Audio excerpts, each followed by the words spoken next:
Il est pas beau mon petit tablier? Salut passionnés, j'espère que vous allez bien. Aujourd'hui, on va peindre le presque Big Boss, sous-Big Boss, des ultramarines, Marneus Calgar.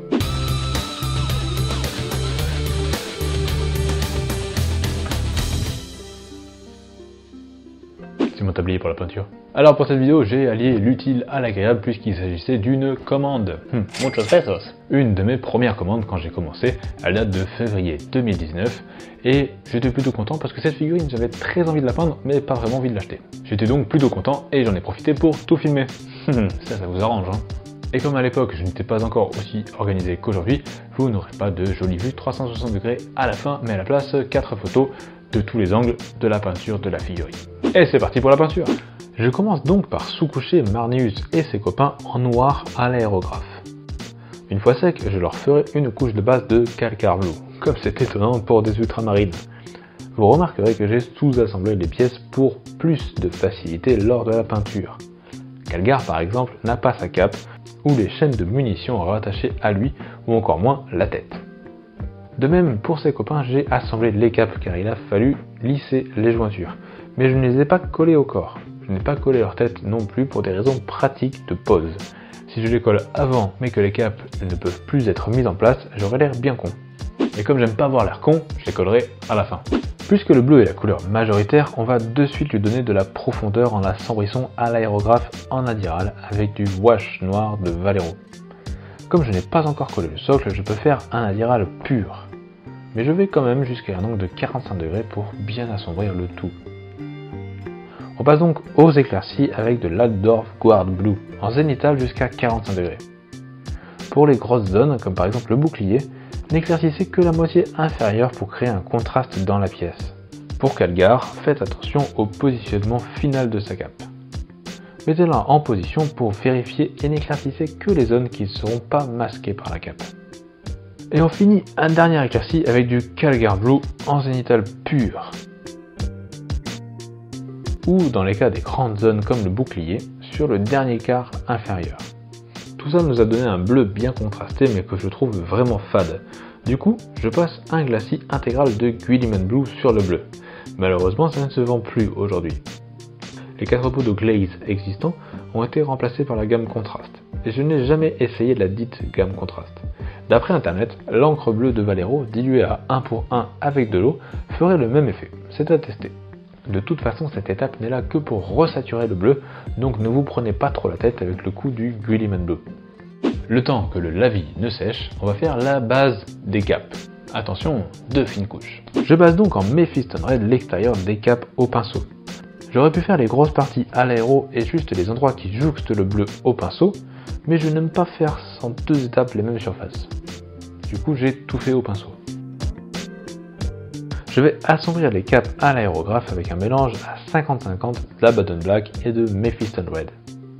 J'assombris en adiral des plis, c'est-à-dire que j'oriente mon aéro à 90 degrés du côté qui est le plus proche du sol des plis, et donc qui est à l'ombre. Je vais ensuite faire des éclaircies Devil's Scarlet à l'exact opposé des zones qu'on vient d'ombrer, et donc en zénithal.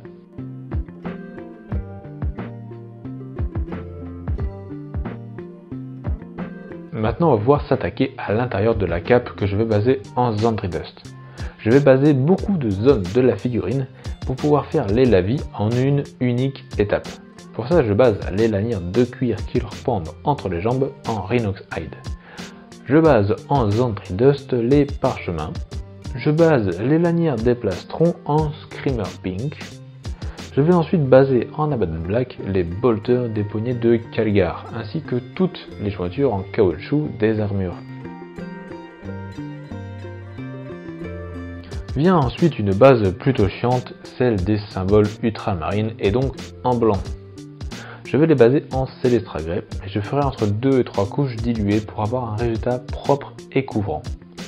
Je fais également la genouillère Gold de Calgar puisque c'est une histoire d'héraldique. Les Crux Terminatus des jambières sont basées en Mechanicus Standard Grey. Et je vais maintenant baser toutes les parties métalliques en Lead Beacher, c'est-à-dire les recharges de munitions de Calgar, les parties métalliques de ses bolters, les tuyaux d'alimentation de ses gantelets et bien évidemment les épées énergétiques de ses copains.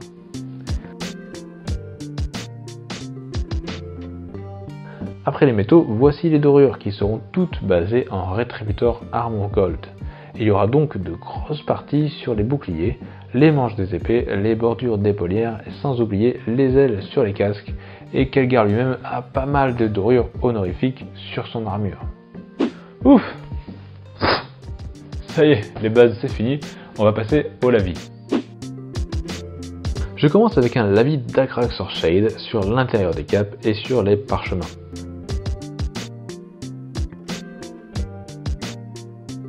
Je fais ensuite un lavis de Null Oil sur les lanières des plastrons, les lanières de cuir et tous les métaux argentés.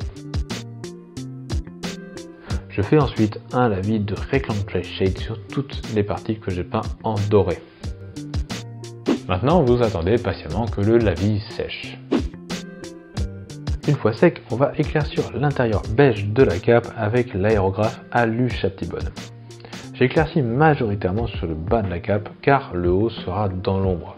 Pour ce qui est de la cape des suivants de Khadgar, je n'éclaircis qu'aux zones qui sont à l'entrejambe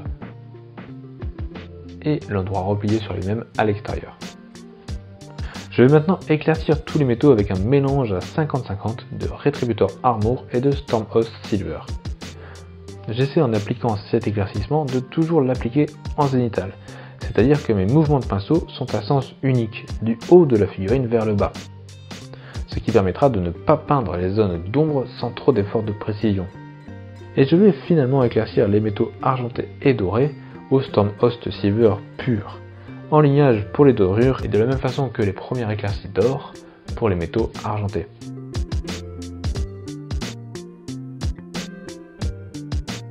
Fini les métaux, on va pouvoir rincer le pot à eau pour ne pas avoir de pigments métalliques dans les prochaines teintes. Je commence par éclaircir le noir en lignage de tous les angles avec du Dark Reaper. Et je rehausse encore l'éclaircie des arêtes au Ruse Grey. Je vais ensuite éclaircir les parties blanches avec de l'Ultuan Grey. Pour la jolière, je vais faire une transition douce et rapide, j'applique de l'Ultuan et je rince rapidement mon pinceau avant de venir essuyer et frotter la zone de transition. Ça permet à la peinture d'être finement étalée et de faire un dégradé rapide et efficace. J'éclaircis à l'Uchaptibone les parchemins des sceaux de pureté, puis au Pink Aurore les lanières des plastrons. Je fais un premier lignage au Dumble Brown pour éclaircir les lanières entre les jambes, avant de faire un lignage sur une zone plus petite au Tusker Fur, pour donner un effet de cuir satiné à l'ensemble. Je vais surligner le bleu de l'armure au Fenrisian Grey. Je n'éclaircis que les arêtes qui sont le plus exposées à la lumière. Et ensuite, je base les lentilles des casques ainsi que les tuyaux décantelés de Khadgar en Mephiston Red. Pour faire un effet d'épée énergétique, je badigeonne de Guilliman Blue la tige d'énergie de l'épée. Pour refaire très rapidement l'effet discret d'OSL qu'elle produit, je viens ligner en Lothern Blue la dite tige d'énergie. Je vais ensuite éclaircir à Levilson Scarlet les lentilles et tuyaux que je viens de baser. Je mets une touche d'hardcoat sur la genouillère de Khadgar pour les futurs décalcos, et une fois l'hardcoat sec, je pose le décalco. On va maintenant passer au socle. Et après avoir oublié de filmer le basage du socle en zone dry dust à l'aérographe, c'est pas très bien mais c'est la vie, je passe un lavis de Reclaimed Clay Shade. Une fois le lavis sec, j'éclaircis le socle avec un brossage à sec du Chaptibone. Je vais avec cette même couleur baser la peau de la tête du tyrannide sur le socle. La dalle en pierre est elle basée en Mechanicus Standard Grey et assombrie au Null Oil. La peau de tyrannide recevra un lavis de Carbo Crimson, je vais baser la carapace en Nagaroth Knight.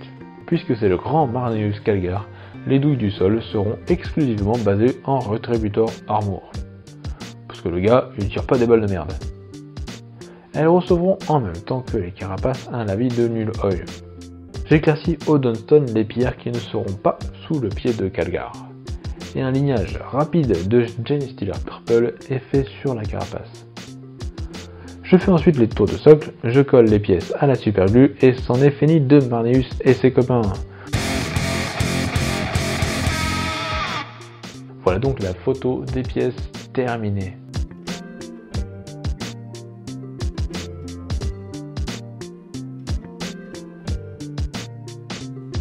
Et voilà, c'est tout pour ce petit tuto, j'espère que ça vous aura plu et que vous aurez appris quelque chose.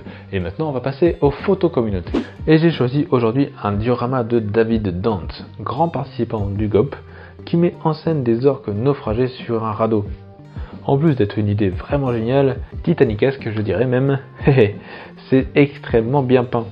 Le contraste et les choix de couleurs sont parfaits. C'est vraiment classe, un grand bravo à toi, et une idée très géniale est vraiment bien mise en œuvre. Franchement, tu nous régales.